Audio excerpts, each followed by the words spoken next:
2020 has been incredibly hard on Canadian ventures. The tech ecosystem was really hard hit, especially early on in the pandemic when investment dried up and customers reneged on orders and entrepreneurs had to lay off their really skilled employees. Small and medium-sized businesses were particularly affected by the economic fallout from the pandemic, with tech leaders warning that we had days, not weeks and months, to save Canada's innovation ecosystem. The year was incredibly hard on entrepreneurs, but then they started doing what they do best. They innovate and they problem solve.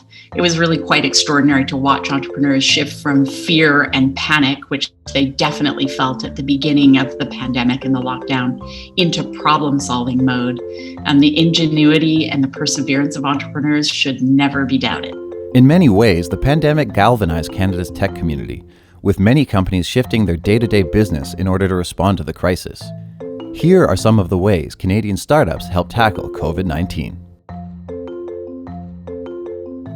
On December 31st, 2019, Toronto-based company Blue Dot identified an alarming new viral outbreak in Wuhan, China, and sent an alert to clients 9 days before the World Health Organization. I think that the world has just realized that they are not these events that happen once in 100 years, right? These are happening with far greater frequency than ever before. Using human and artificial intelligence, Blue Dot tracks and predicts the spread of infectious diseases, pinpointing where it might show up next. Since then, it's been helping the Canadian government monitor what is now known as COVID-19.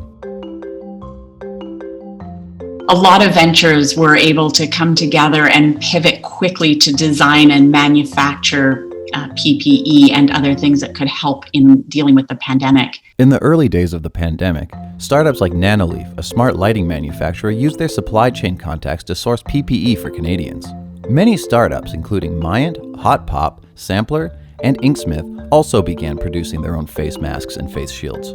Going forward, we take this level of collaboration and care and find other ways that we can make things better, here for everybody. At the start of the pandemic, Canada only had 5,000 ventilators. Companies and organizations were quick to respond to the urgent need. Canadian startup Thornhill Medical partnered with auto parts manufacturer Linamar to ramp up production of its portable life support units, while other companies sought to develop new low-cost ventilators. A company called Transpod, their normal area of focus is building ultra-high-speed transportation systems.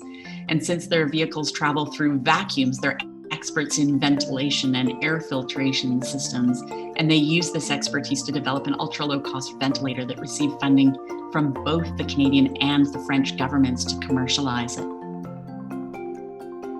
This was the year everything went virtual.